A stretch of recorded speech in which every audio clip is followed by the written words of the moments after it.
Welcome back to the Differential Show. On this episode, I will go over the state of FPL, how my team made out, an interesting debate over transfer options, and what I will do with my team this week. But first, if you would, please subscribe.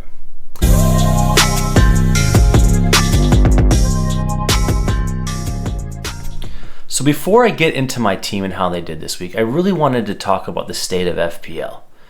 And essentially the template team, and how do we even come up with a template team? So if you think about it, we have 4 to 5 to 6 top content creators on YouTube that influence all of us on our moves. Now, they're not making us do these moves, but what happens is we're influenced by them, so we're more than likely to go into that move. And that's what they do and what I do, honestly.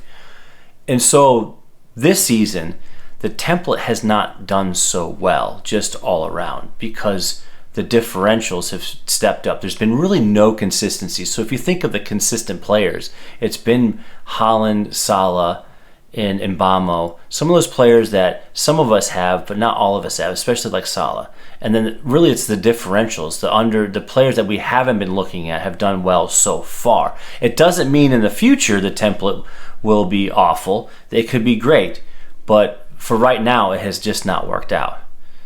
And then also what I want to talk about a little bit is how we value players. So when we're picking players, how do we value them? And what are we actually looking for? What's the expectation of these players? So if I'm buying Haaland at 14 million, what are my expectations? And I like to look at that as in a 5-game span. So if I buy a player at a double-digit value, my expectation is that they're going to return 3 out of 5 games. That's my own personal expectation. And if they're not meeting up to that, then what I like to do is think that's the point where I am thinking, do I need to transfer this player?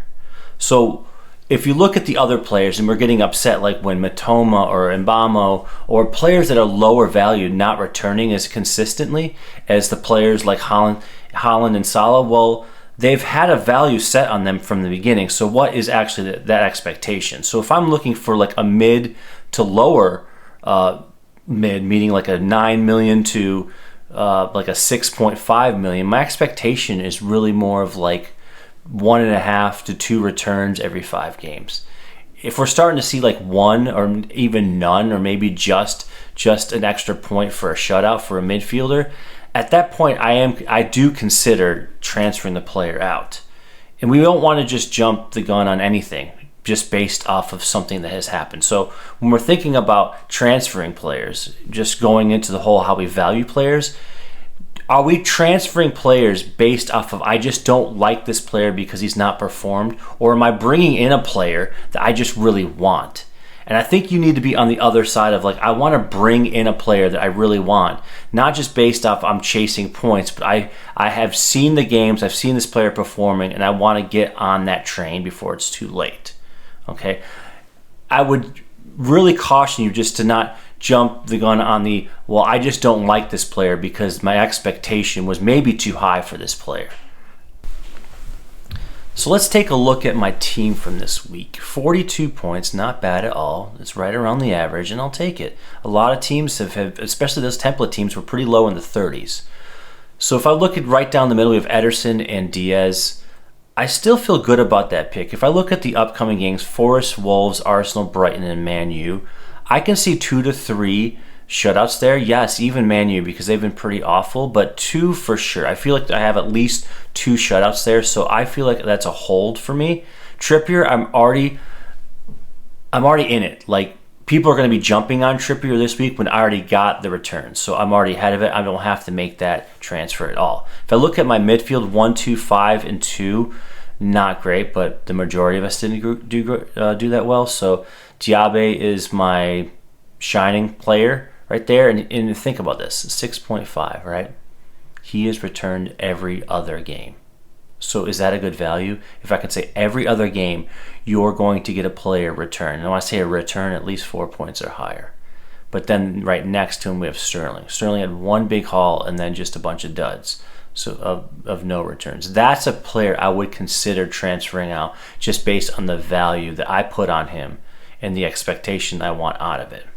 So let's look at the forwards down low. We have Jesus, Awani, and Holland. So Holland's always going to stay on the team. Awani has returned every single game.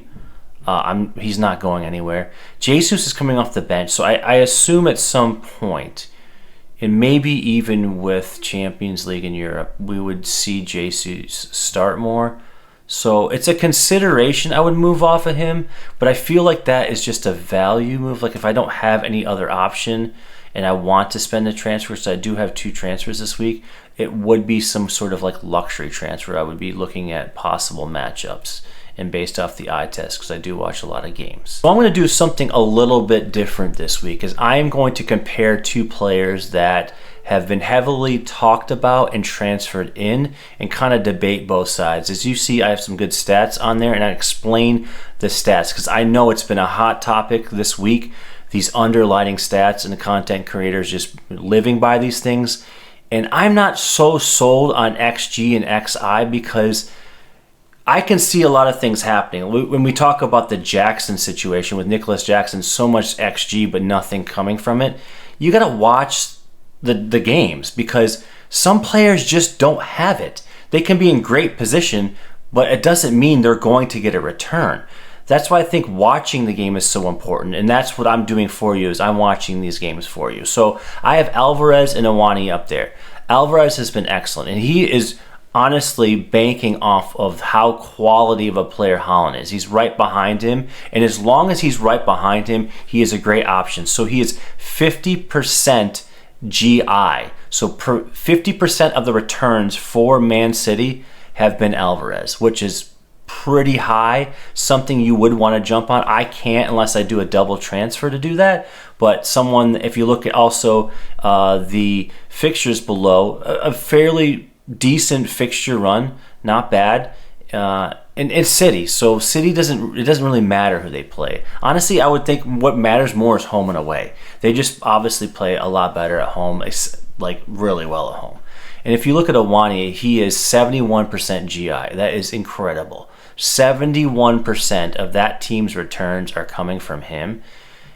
He doesn't need a lot of opportunities. So we look at it like, oh, Jackson's got all these XG and so on. He doesn't have even half of that, but he can actually put the ball away or pass the ball, which is important. That's the eye test to it, which is so important. So if you look at the fixtures, they're not as great as City's. So maybe he's not the best one to pick up this week. I hope he can still hold on to a streak of a return each week, but he is playing City away, which is the hardest fixture. But he's looking at 20.7 points. Projected points for the next 5 games, and his expected points is 21.03, so pretty close to each other, and his current points are at 30. So if I'm picking one or the other just for this week, and just for this week, I'm obviously picking Alvarez. Long term, I'm a little concerned about Europe and that it's City. I would more or less put my money and value on someone that I know is going to start every game, and that's Awani. All right, the next 2 are midfielders. Diaby against Ward-Prowse. I'm really going there. I know I am. I can't believe I'm putting Ward-Prowse in there, but we're going to debate this right now. So Diaby, I've had him on my team. He's excellent. He's been there from game 1. He is a midfielder essentially playing behind Watkins, sometimes next to Watkins, and he's the one actually getting returns, and Watkins is either getting like an assist, which is a return, or just really nothing. So if you look at he's 32% GI, not bad. He's not up there with like Alvarez, but he's also not up at the top like Watkins is. So that's expected that he wouldn't have the GI percentage as much as like a striker. His projected points, 24.4, pretty good for a midfielder. Expected points right there with it, and he already has 29 points. Look at those fixtures. Those are beautiful. And I told you, the fixtures aren't everything. The eye test is everything. He's played really well. He's kind of a busy bee right around there. He's always around the ball. And the returns are going to happen. He's done excellent on returns every other game of return. So if we're looking on the other side, which is Ward-Prowse, we have 56% GI. Kind of shocking. And he didn't even play the first game. So he's got 20.7 projected points. Expected points are a little bit lower based on he does play further back in the midfield. And then he already has 29 points, which is the same as Diaby. The fixtures are not as good as Diaby's, but I love the 56% GI. I think that's a stat for all of you out there that you really need to dig into, is like how much of a player is he, like how involved is this player on that team? And that's something that does matter. Screw the XG in the XI. It's about how involved they are in the team. Unless it's a team that barely scores, then that kind of throws it all out. But this team is actually scoring. And then finally, of all our favorites, the defender. The defender is someone that is highly been talked about this week, especially Newcastle, because Newcastle has the fixtures, so we're all talking about the fixtures. They did finally get a shutout this week, which shutouts are hard to come by.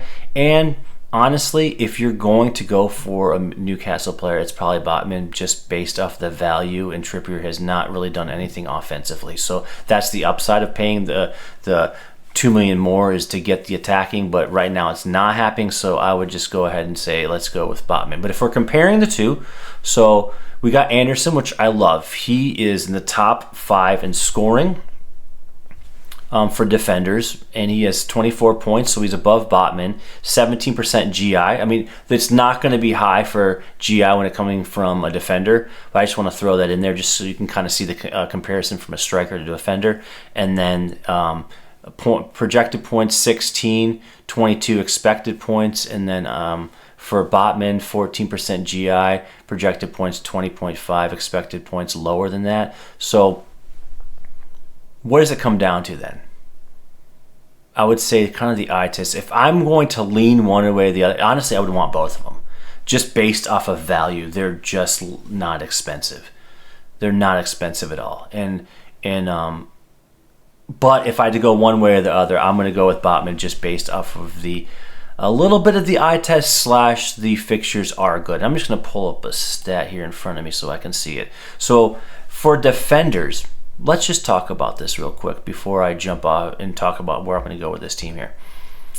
Our top 5 defenders for points so far: Romero, Udagi, Anderson, Diassi, Gusto. What's the highest value, like they cost for that player? 5.1 for Diassi. So that means all of these players are under 5.2, and they are the highest valued players based on just points. Something to think about. We're throwing a lot of just money that we don't need to at defender, when you can just get these 4.5, 4.7 defenders and just move on, spend that money in midfield.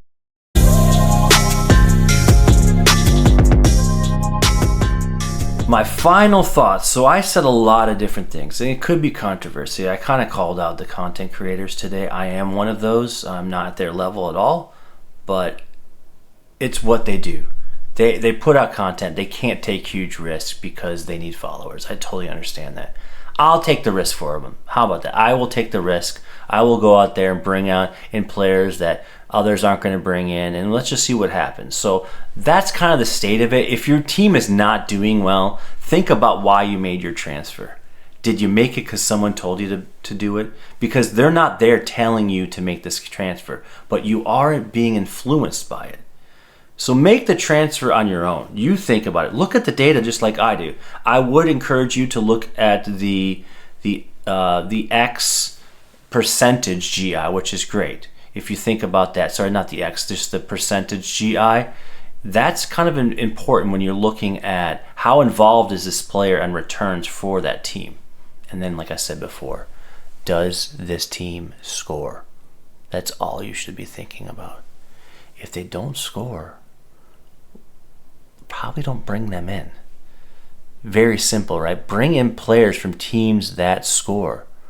So right now, do Man U score? Well, that's it for the differential show this week. It has been awesome. One of my favorite shows so far recording. I hope to see lots of you subscribe and comment and give me some feedback, and I'll have another video out next week. See ya.